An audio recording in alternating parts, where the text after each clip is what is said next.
Olá, queridos, a graça e a paz do Senhor Jesus seja multiplicada na sua vida. Eu estou aqui para bater um papo muito sério com vocês acerca desses últimos dias, daquilo que nós estamos projetando de expectativa acerca da volta de Jesus. Muitas pessoas estão vivendo as suas próprias vidas, vivendo os seus próprios interesses, vivendo as suas próprias conquistas, as suas próprias lutas e se esquece de fato gerar expectativa na pessoa certa, né? E nós estamos, irmãos, vivendo dias de muita decisão acerca da história da igreja, da história do relacionamento entre Deus e os homens. Nós estamos vivendo de fato os últimos dias. E como dias de decisão, que de fato é a característica principal desses últimos dias, nós precisamos estar alerta. Eu e você, nós que somos a igreja, precisamos estar alerta para esse tempo. E eu quero ler um texto aqui com vocês, Mateus no capítulo 25 de Jesus, são palavras do próprio Jesus. Ele diz o seguinte, olha só, ele diz: o reino dos céus será semelhante a 10 virgens. A 10 virgens que pegam as suas candeias e saíram para encontrar-se com o noivo. 5 delas eram insensatas, 5 delas eram prudentes, e as insensatas pegaram as suas candeias, mas não levaram consigo óleo de reserva. Mas as prudentes levaram em suas vasilhas óleo de reserva. Levaram óleo em suas vasilhas. E o noivo demorou, e elas ficaram com sono e adormeceram. E de meia-noite ouve-se um grito, dizendo: o noivo se aproxima, saiam ao seu encontro. E então todas as virgens despertaram e prepararam as suas candeias, e as insensatas disseram para as prudentes: dá-me um pouco do seu óleo, pois as nossas candeias estão se apagando. E elas responderam: não, pois pode ser que não haja o suficiente para nós e para vocês. Vão comprar o óleo de vocês. E aí a gente já sabe da história, o noivo vem e acontece o que a gente chama das bodas. Esse texto, ele é uma representatividade e um texto profético acerca do final, do período onde Jesus vai cear com a igreja, porque fala de casamento e nós estamos sim às portas de um grande casamento. Então todas as vezes na Bíblia que fala sobre casamento, e principalmente nessa passagem especificamente, está fazendo uma menção está apontando para o casamento entre Jesus e a igreja. E eu te pergunto, que tipo de noiva você tem sido? Que tipo de noiva eu tenho sido?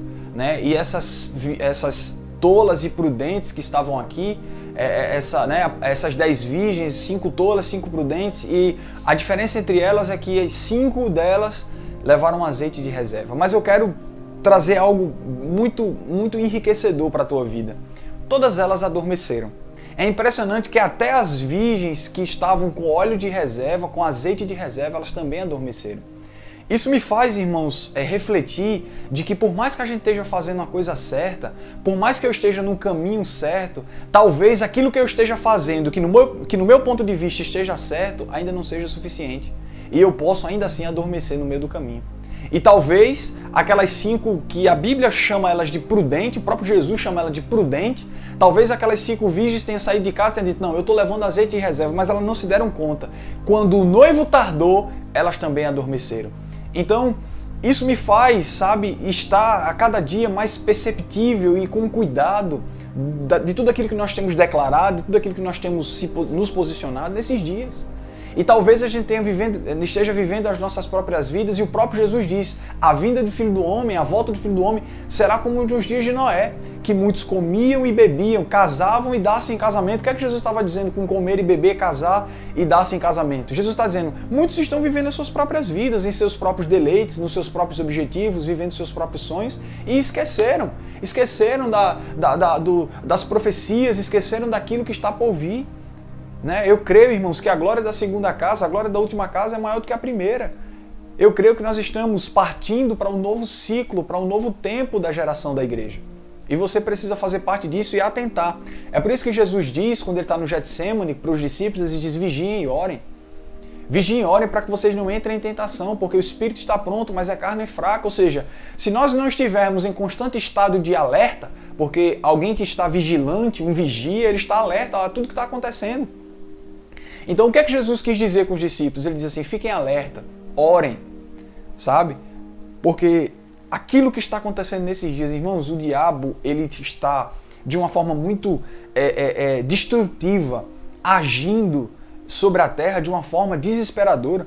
Porque o diabo sabe que está chegando o fim de tudo aquilo que ele né, de tudo aquilo que Deus arquitetou e projetou para a sua igreja está próximo de acontecer, e o diabo sabe de tudo, sabe? E ele está querendo, de todas as formas, bagunçar aquilo que está sendo construído por mim e por você. Eu quero dizer que ele não vai conseguir. Maior é o que está conosco do que aquilo que está no mundo. Maior é o nosso Jesus, que está conosco todos os dias. E eu tenho certeza de que uma geração irá se posicionar nessa terra cheia de ousadia para manifestar sobre a criação, para manifestar sobre a terra tudo aquilo que é preciso, tudo aquilo que o Senhor já fez por nós. Então isso é glorioso. Eu quero dizer para você, será que você está fazendo só o básico? Porque talvez na nossa cabeça ter azeite de reserva já seja o suficiente. E eu quero dizer que ter azeite de reserva não é o suficiente. Você precisa estar despertado. Porque até as virgens que estavam com azeite de reserva, elas adormeceram. Será que você tem feito tudo certo e está dormindo? Sabe o que a gente está vivendo? É pessoas com a consciência de que dizem assim, eu dou meu dízimo, eu estou na igreja, né? Eu não falto o culto de domingo, né? Eu estou fazendo todo o padrão evangélico, eu estou seguindo um padrão evangélico. Mas será que o padrão evangélico é o suficiente para se conquistar as promessas de Deus? Será que esse padrão que a gente nomeia como esse padrão de vida religiosa evangélica, será que de fato isso satisfaz a vontade de Deus? Eu quero dizer, irmãos, o básico, eu quero dizer, olha que revelação profunda, é apenas o básico. E isso para mim é o básico da fé cristã. A gente precisa mergulhar em rios maiores, de estarmos despertados para esse novo tempo que Deus quer pra gente. Amém? Então essa parábola falou muito comigo, eu espero que essa palavra mexa com você.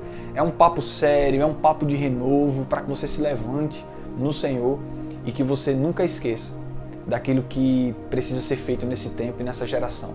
Amém? Um abraço, graça e paz.